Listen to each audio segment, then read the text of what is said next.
The topic is the decision Brown versus the Board of Education. During this third segment, why don't you, Attorney Blackshear, sort of summarize for us some of the information that we've talked about dealing with Brown versus the Board of Education, and take the last 6 minutes to sort of enlighten us. You remember when I stated that Brown versus the Board of Education was looking for that one intangible factor that could not be resolved unless you just simply abolished the doctrine of separate equal. That one intangible factor that makes white schools superior to black schools. You just couldn't resolve it.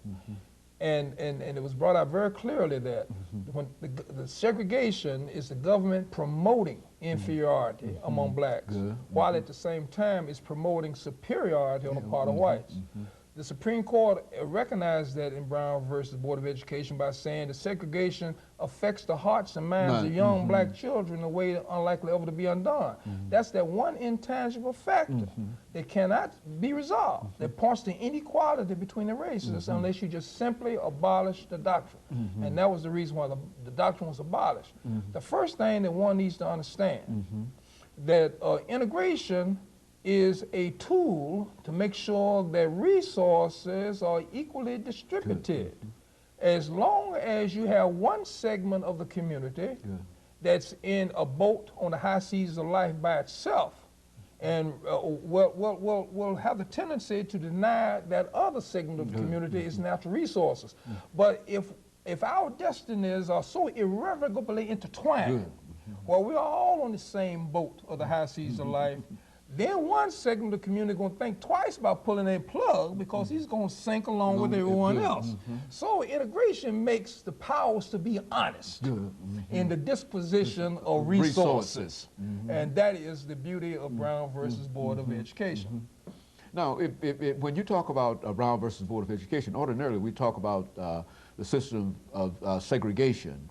And we know that you participated in the civil rights movement in a way that very, one of the very original citizens. That's what I mean. One Georgia. of the very few people. And so let's talk about how you were trying to undo Plessy and of course enforce Brown by what you did. I mean, talk about that. We weren't so much trying to enforce Brown as we were trying to usher in equal opportunity as relates to employment and participation in public accommodation facilities and so forth and so on.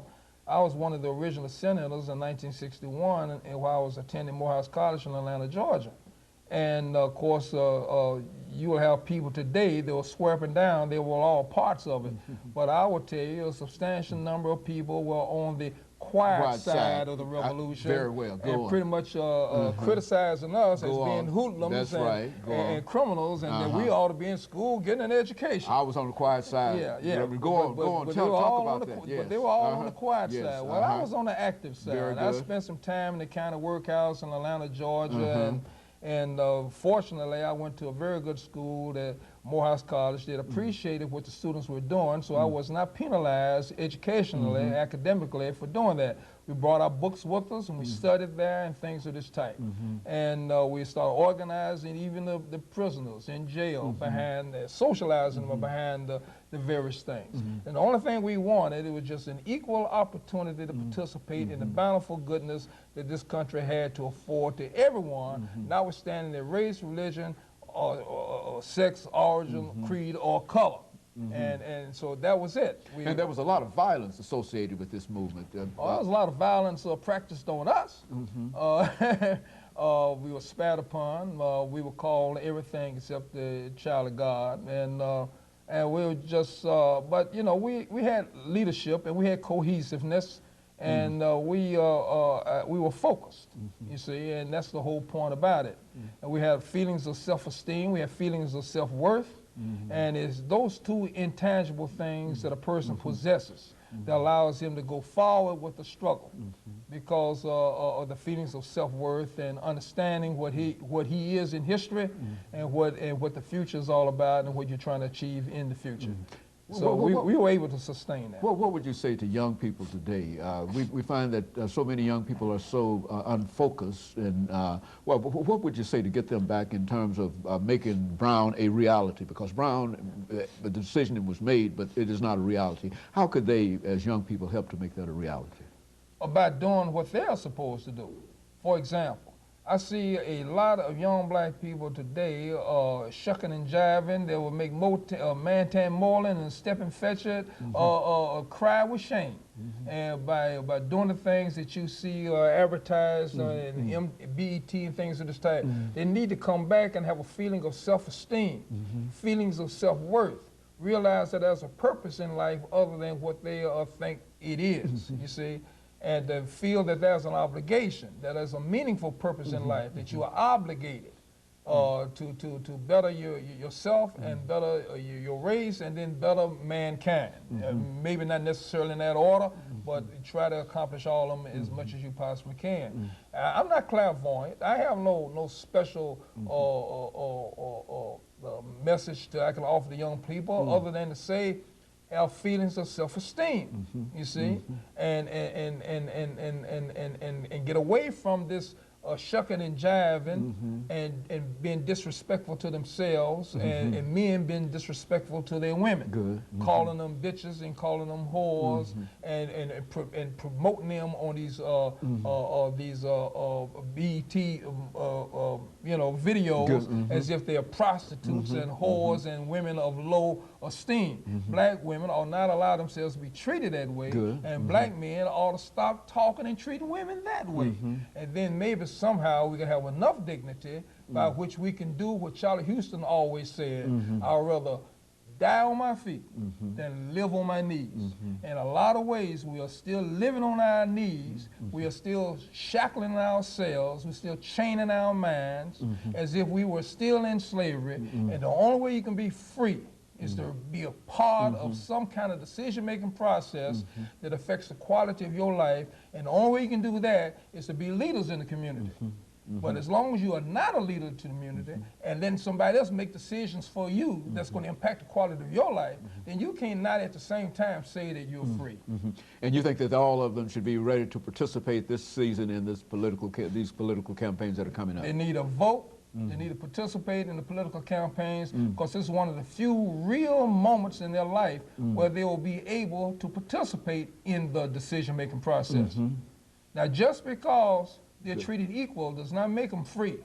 Because slaves were equal, but none were free. To be free, you have to have the power of self-determination, the power to take. Free people have the power of self-determination, the power to participate in the decision-making process that affects the quality of their lives. And you get in that position by going to school, getting educated, getting these jobs and getting these careers and positions by which you can then be in that kind of position to participate in the decision-making process.